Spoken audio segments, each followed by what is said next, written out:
کالا امروڈ کی اہم تاریخی عمارتیں 1965 کی جنگ میں مسجد نور مصطفیٰ پر بمباری اور حضرت علی سے منسوب دربار کی تاریخی حیثیت کیا ہے؟ آج ہم اس ویڈیو میں آپ کو کالا امروڈ کی اہم تاریخی عمارتوں، مسجد نور مصطفیٰ پر 1965 میں کی گئی بمباری اور حضرت علی سے منسوب دربار کی حیثیت کیا ہے بتائیں گے، اور یہ بھی بتائیں گے کہ پراسرار عمارت سے جڑی جانی چور کی کہانی کیا ہے۔ کالا امروڈ کی تاریخ 5000 قبل مسیح پرانی ہے۔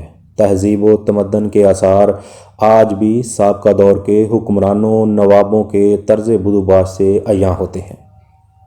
اس کی تعمیر، جس میں خاص طور پر اینٹوں کا استعمال اور لکڑی کے اوپر نقش و نگار، قدیم زمانے کے آرکیٹیکچر کی اعلیٰ مثال ہے۔ تقریباً عمارتیں زمین بوس ہو چکی ہیں۔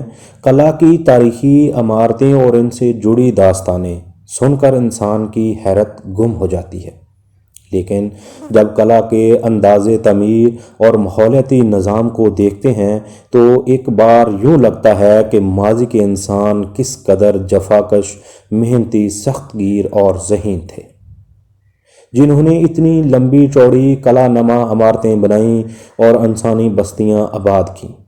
مورخین کے مطابق کالا امروڈ کے نام سے 54,000 بیگھہ زمین وقف تھی، جس کی سالانہ آمدن 2 لاکھ ٹکا سے زائد تھی۔ میٹھے پانی کا کنواں آج بھی اس بات کا ثبوت ہے۔ اس وقت کالا امروڈ میں 2 تاریخی عمارتوں کے علاوہ مسجد نور مصطفیٰ اور 9 گزی قبر بھی موجود ہے۔ 9 گزی قبر کے بارے میں تاریخ دانوں نے کوئی رائے نہیں دی، اور نہ ہی مقامی طور پر اس قبر کے بارے میں صحیح علم ہو سکا، لیکن چند بزرگ لوگوں کا خیال ہے کہ یہ ایک بہت بڑے بزرگ تھے اور وہ سادات گھرانے سے تعلق رکھتے تھے۔ بغداد سے تشریف لائے اور ان کی وفات یہاں پر ہوئی اور یہیں ان کو دفن کر دیا گیا۔ جن کی قبر 9 گز لمبی ہے، اسی مناسبت سے اس قبر کو 9 گزی کے نام سے شہرت ملی۔ قبر کی مناسب دیکھ بھال نہ ہونے کی وجہ سے زبوں حالی کا شکار ہے۔ لوگ اس قبر پر فاتحہ خوانی بھی کرتے ہیں، مگر اس قبر کی نسبت سے کوئی دربار نہیں بنایا گیا۔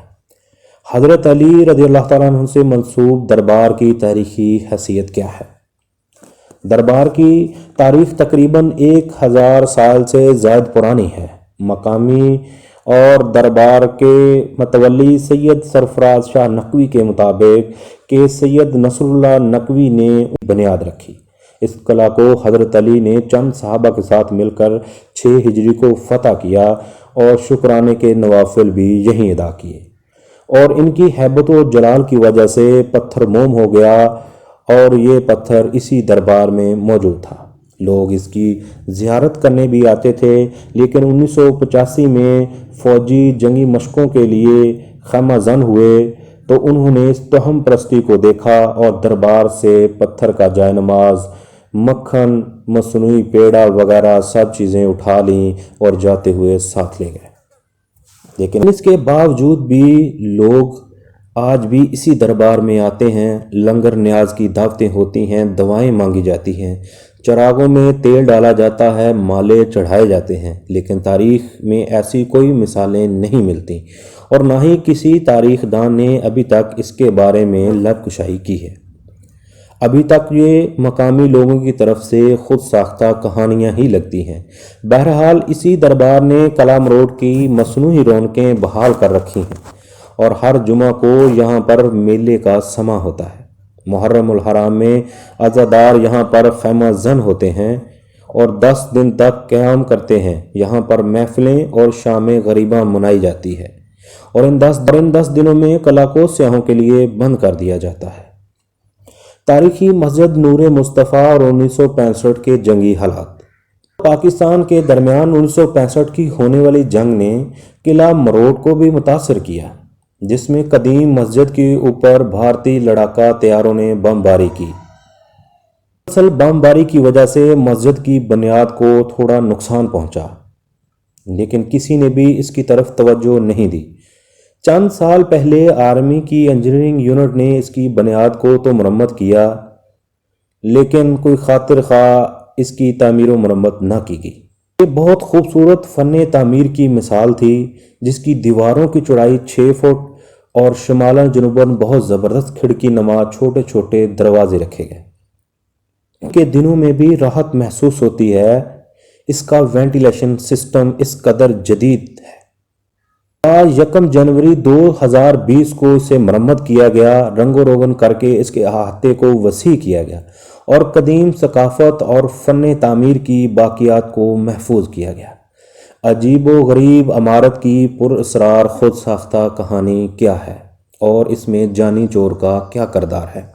مقامی لوگوں کے مطابق قلعہ میں ایک عمارت موجود ہے جس کے اندر سرنگ ہے، اور یہ سرنگ جانی چور نامی شخص نے کھودی جسے بادشاہ کی بیٹی سے پیار تھا۔ وہ اسی راستے سے بھگا کر اسے لے گیا۔ ایک من گڑت کہانی ہے جو مقامی لوگ آج بھی سناتے ہیں، مگر حقیقت اس کے برعکس ہے۔ قلعوں کی تعمیر کی جاتی تو اس میں رازداری کے ساتھ راہداریاں تعمیر کی جاتی تھیں، دفاعی اور جنگی دنوں میں استعمال کی جاتی تھی۔